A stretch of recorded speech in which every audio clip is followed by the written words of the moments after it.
menanggapi kemarin ada statement dari Kepala BPOM perihal permintaan Kak Nikita Mirzani untuk BPOM menjadi saksi di persidangan. Dari Kepala BPOM bilang itu memungkinkan kalau dari majelis hakim yang mengajukan. Sedangkan karena Abang sendiri sudah sebelumnya melakukan hal tersebut, tapi sama majelis hakim justru dikembalikan lagi ke pihak Kak Nikita. Mungkin tanggapannya seperti apa? Iya, jadi makasih ya rekan-rekan media.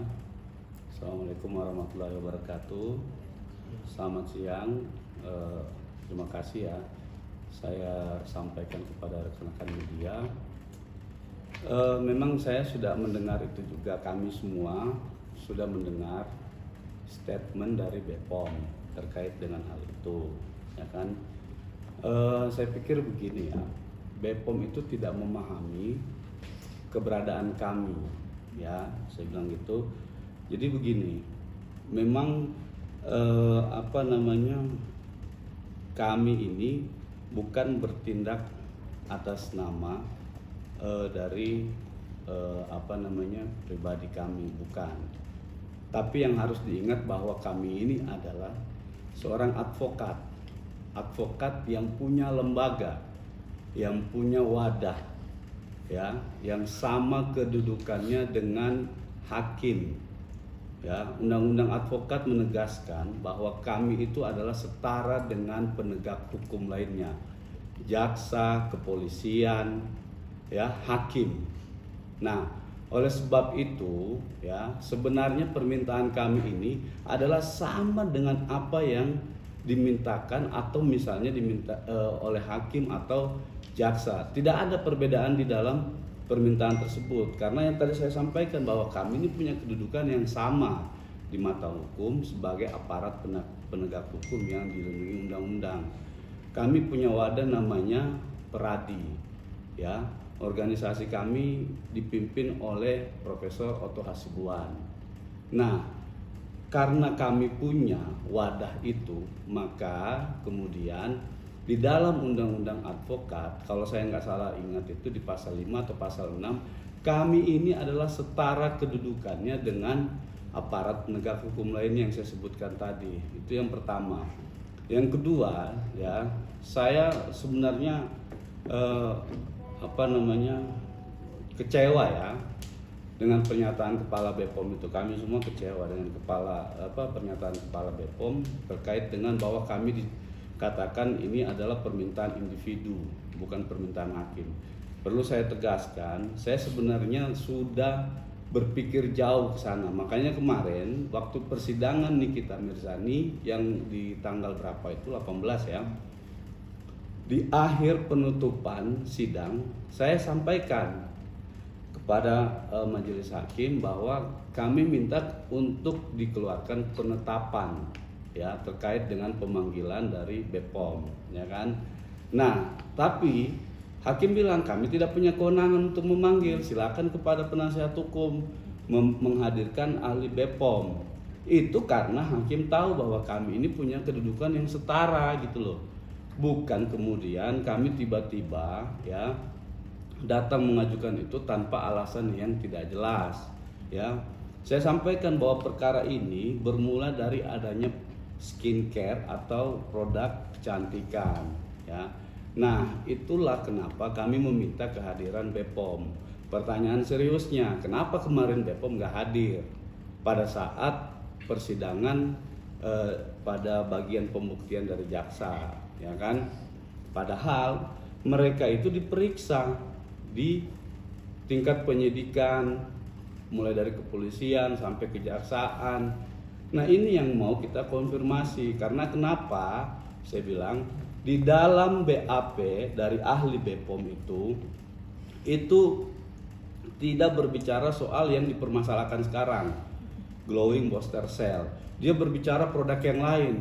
Nah, ini yang mau kita konfirmasi langsung, kenapa saudara sebagai ahli, ya, memberikan keterangan bukan pada permasalahan yang sebenarnya. Itu dicantumkan semua di BAP. BAP ahli itu bukan produk glowing booster ini, tapi produk yang lain. Nah, maka kita minta dihadirkan untuk mengkonfirmasi langsung terkait dengan keterangan dia yang sudah ada di BAP. Nah, itu.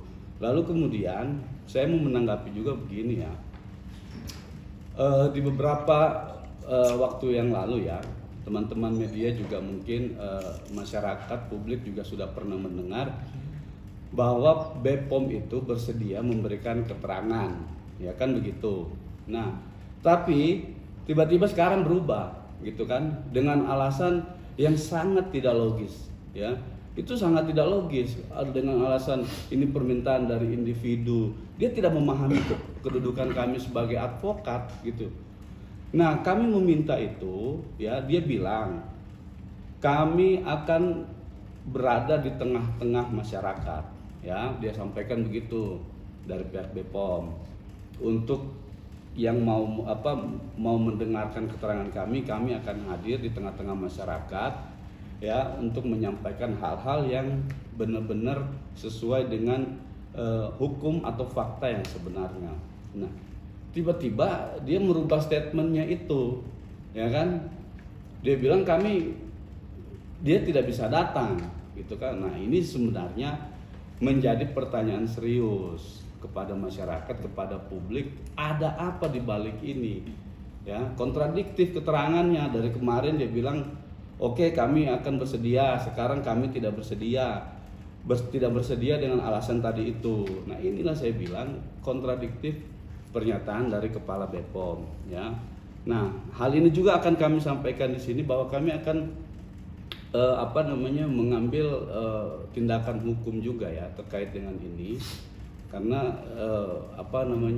menurut kami juga ini ada hal-hal yang dimungkinkan ya tidak sesuai dengan hukum yang berlaku atau ini tidak on the track secara hukum gitu. Nah, demikian yang bisa saya sampaikan. Bang, kalau dari BPOM ini tidak hadir menjadi saksi, apakah ini akan memberatkan kami kita sendiri atau seperti apa? Soal memberatkan atau tidak itu tidak menjadi kewenangan dari kami ya, karena semua persoalan ini kan persoalan sudah kita uji di meja persidangan atau di muka pengadilan. Tapi yang paling penting yang harus digarisbawahi di sini adalah saya sampaikan berkali-kali kepada teman-teman semua, permasalahan ini dimulai dari adanya produk, ya. Produk ini yang kemudian ternyata di persidangan bahwa produk ini terungkap tidak terdaftar di BPOM, ya. Nah, dia tidak mempunyai izin dan lain sebagainya itu. Nah, keterangan BPOM yang kita butuhkan itu adalah terkait dengan bagaimana pendaftaran produk glowing booster cell ini di BPOM. Kenapa kok bisa beredar gitu loh? Mereka sebagai lembaga pengawasan, ya kan, harusnya memahami betul produk mana saja yang bisa diedarkan dan lain sebagainya. Nah, kenapa menjadi penting buat kami terkait dengan pertanyaan tadi itu, apakah itu memberatkan atau tidak? Ini bukan soal memberatkan atau tidak, tapi ini kita mau menyampaikan informasi kepada masyarakat, ya, bahwa ada sebuah produk itu yang dijual secara bebas dengan tidak mempunyai izin BPOM, ya kan? Nah, siapa yang berwenang untuk melegitimasi itu? Ya adalah Badan Pengawas Obat dan Makanan. Dia orang yang paling berhak untuk melegitimasi itu apakah sesuai dengan prosedurnya atau tidak gitu. Nah, soal nanti memberatkan atau tidak nanti biar majelis hakim yang menilai permasalahan ini gitu. Ada strategi lain Bang, mungkin selain BPOM yang saksi yang bisa bilang untuk menggantikan BPOM? Nggak ada kan, nggak ada yang bisa gantikan.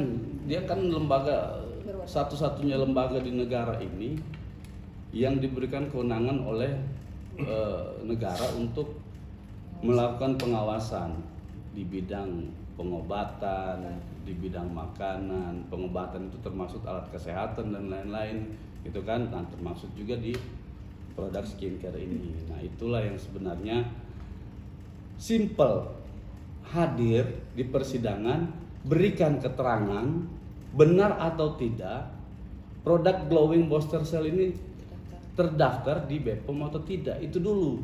Terus kemudian simple juga kenapa produk ini bisa beredar, ya. Simpelnya lagi, kok bisa lolos produk ini gitu loh dari pengawasan mereka. Itu saja yang sebenarnya kita mau konfirmasi, bagaimana mekanisme sebuah produk itu masuk ke badan ke BPOM lalu kemudian bisa diedarkan ke masyarakat. Nah, itu kan statement sudah banyak, bahwa kita tahu juga di beberapa waktu lalu misalnya kan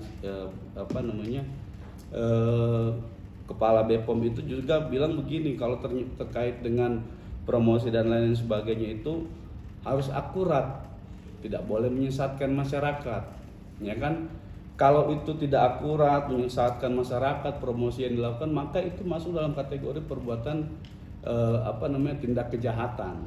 Ini pernyataan BPOM beberapa waktu lalu, ya kan? Nah, kami sebenarnya tadi saya sampaikan menjadi tanda tanya besar kepada kami.